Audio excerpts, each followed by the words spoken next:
안녕하세요, 여러분. 살다 보면 참 다양한 사람들을 만나게 되죠. 그 중에는 우리를 기분 좋게 하는 사람도 있지만 때로는 우리를 불편하게 만드는 소위 무례한 사람들도 분명 있습니다. 어휴, 생각만 해도 벌써부터 혈압이 오르는 것 같다고요? 걱정 마세요. 오늘은 그런 무례한 사람들에게 휘둘리지 않고 우리의 소중한 평정심을 지켜낼 수 있는 특급 대처법을 제가 시원하게 알려드리려고 합니다. 단순히 참거나 화를 내는 대신 스마트하고 센스 있게 대응하는 방법들. 지금부터 저와 함께 하나씩 파헤쳐 볼까요? 자, 준비되셨나요? 출발! 여러분, 무례한 사람을 만나면 가장 먼저 드는 생각이 뭔가요? 아마도 왜 저러지? 싶거나 내가 뭘 잘못했나? 하는 자책감일 수도 있습니다. 하지만 중요한 건 그들의 무례함은 당신의 문제가 아니라는 거예요. 그러니 절대로 감정적으로 휘둘리지 않는 것이 첫 번째이자 가장 중요한 방어막입니다. 감정적으로 맞대응하는 순간 그들의 먹잇감이 되는 꼴이랄까요? 마치 먹이를 던져주는 것처럼 상대방이 더 신이 날 수 있으니 우리는 최대한 쿨하고 시크하게 반응해야 합니다. 그럼 구체적으로 어떤 방법들이 있을까요? 첫 번째는 바로 무성의한 반응입니다. 상대방이 무례한 말을 던졌을 때 길게 설명하거나 화를 내는 대신 짧고 담담하게 대답하는 거죠. 예를 들어 누가 당신의 생각에 대해 막 무시하는 말을 한다면 "아, 그렇게 생각하시는군요. 저는 좀 다르게 생각해요 라거나 "제가 알아서 할게요" 정도로 툭 던지는 겁니다. 이렇게 되면 상대방은 더 이상 공격할 포인트를 찾지 못하고 재미가 없어져서 알아서 입을 다물게 될 거예요. 마치 썰렁한 농담에 아무도 웃지 않으면 머쓱해지는 것처럼요. 두 번째 방법은 문제점을 상기시켜주기입니다.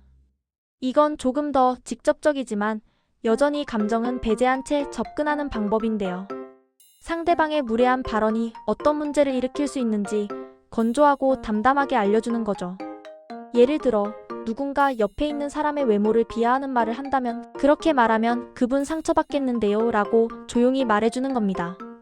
감정적으로 비난하는 것이 아니라 사실을 알려주는 것에 가깝죠.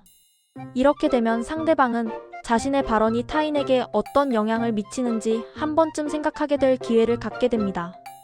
물론 생각 안 할 수도 있지만요. 그래도 우리는 우리의 할 일을 다 한 거니까요.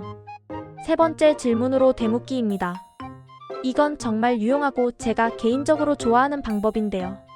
상대방의 무례한 말에 대해 왜 그렇게 말씀하세요? 어떤 의미로 하신 말씀이세요? 정말 그렇게 생각하세요? 와 같이 질문을 던지는 겁니다.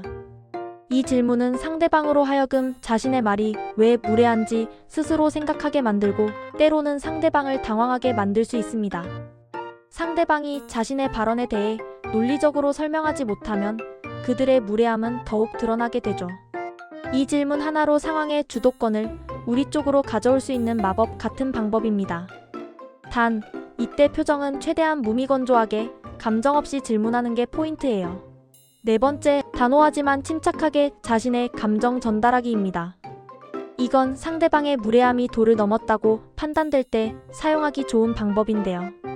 감정적으로 폭발하는 것이 아니라 자신의 감정을 명확하고 단호하게 전달하는 겁니다. 그럴 의도는 아니었겠지만 지금 하신 말씀 때문에 제가 기분이 좋지 않습니다 라거나 "그렇게 말씀하시는 건 좀 불편하네요와 같이 말하는 거죠. 여기서 중요한 건 "나는 지금 화가 났다" 가 아니라 당신의 행동 때문에 내가 이런 감정을 느끼고 있다는 것을 명확히 전달하는 거예요. 상대방에게 당신의 말과 행동이 타인에게 영향을 미친다는 것을 깨닫게 하는 효과적인 방법이 될 수 있습니다. 다섯 번째는 유머입니다. 이건 고난도 기술이지만 성공하면 정말 멋지게 상황을 반전시킬 수 있는 방법이에요. 상대방의 무례한 발언에 재치 있는 유머로 응수해서 상황을 가볍게 만들거나 상대방을 오히려 무안하게 만드는 거죠.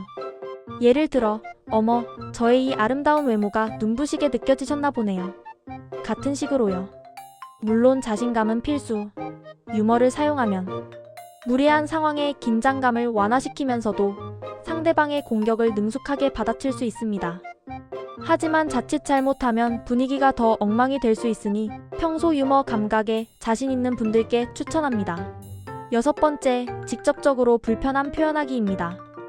앞서 말씀드린 단호함과도 연결되지만 좀 더 직관적인데요. 그 말, 저 불편해요 라고 짧고 명확하게 자신의 불쾌감을 표현하는 겁니다.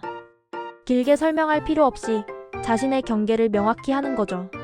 상대방에게 나는 당신의 이런 행동을 받아들일 수 없다는 강력한 메시지를 전달하는 겁니다. 깔끔하고 효과적이죠. 7번째, 의견 경계 두기입니다. 상대방이 자신의 의견을 강요하거나 당신의 생각을 무시할 때 그건 제 기준에선 좀 다릅니다. 또는 저는 그렇게 생각하지 않습니다 라고 명확히 선을 긋는 겁니다. 상대방의 의견을 존중하지 않는 것이 아니라 당신 역시 당신만의 생각과 기준이 있음을 분명히 하는 거예요. 건강한 관계에서도 서로의 다름을 인정하는 것이 중요하듯 무례한 상황에서도 자신의 주관을 지키는 것이 중요합니다. 마지막으로 8번째, 대화를 제3자로 돌리기입니다.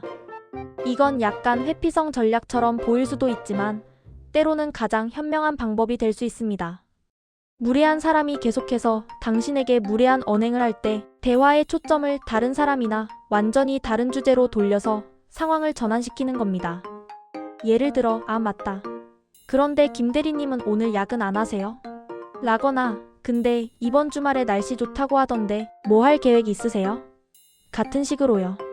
이렇게 하면 상대방은 더 이상 당신에게 무례한 말을 할 기회를 얻지 못하고 대화의 흐름이 완전히 바뀌게 됩니다. 이 방법은 특히 여러 사람이 있는 자리에서 유용할 수 있습니다. 이러한 대처 방법들 외에 우리가 심리적으로 갖춰야 할 태도도 중요합니다. 첫째, 감정적 대응 피하기는 아까도 강조했죠. 상대방이 당신의 감정을 건드려 흥분하게 만드는 것이 그들의 목적일 수 있으니 우리는 최대한 평정심을 유지해야 합니다. 둘째, 흔들리지 않는 자존감입니다. 무례한 사람들의 말은 종종 우리의 자존감을 깎아내리려 합니다. 하지만 그들의 말은 당신의 가치와 아무 상관이 없다는 것을 명심하세요. 당신은 소중하고 특별한 사람이며 그들의 무례한 말 한마디에 당신의 가치가 흔들릴 리 없습니다. 셋째, 무시하는 태도입니다. 여기서 무시는 정말 물리적으로 투명인간 취급하라는 게 아니라 상대방의 무례한 말을 흘려듣는 거예요. 마치 소음처럼 여기는 거죠. 때로는 능청스럽게 받아넘기면서 상대방이 오히려 지루함을 느끼게 만들 수도 있습니다. 추가적으로 몇 가지 조언을 더 해드릴게요. 첫째, 상처받지 않는 연습이 필요합니다. 무례한 상황은 언제든 발생할 수 있고 그때마다 감정적으로 타격을 받으면 우리만 손해죠. 마치 정신적 갑옷을 입는 연습이라고 생각하면 좋을 것 같아요. 둘째, 상황에 맞는 유연한 대처입니다. 모든 무례한 사람에게 이 모든 방법을 다 쓸 필요도 없고 같은 방법을 쓸 수도 없습니다. 상대방의 성향이나 상황의 심각성에 따라 가장 적절한 방법을 선택하는 지혜가 필요해요. 마지막으로 정중함을 유지하되 담담하게, 때로는 웃는 얼굴로 대처하는 것이 효과적입니다. 흥분하거나 정색하는 대신 차분하고 여유로운 태도를 유지하는 것이 당신을 더 강하게 보이게 할 겁니다. 여러분, 무례한 사람들을 마주하는 것은 결코 유쾌한 경험이 아니지만 우리가 어떻게 반응하느냐에 따라 그 상황은 전혀 다른 결과를 가져올 수 있습니다. 오늘 제가 알려드린 방법들을 잘 활용하셔서 더 이상 무례한 사람들 때문에 스트레스 받지 마시고 여러분의 소중한 일상을 평화롭게 지켜나가시길 바랍니다. 자, 이제 무례함 따위 가볍게 넘겨버릴 준비가 되셨죠? 다음에도 여러분의 삶에 도움이 되는 재미있고 유익한 정보로 찾아올게요. 그때까지 안녕.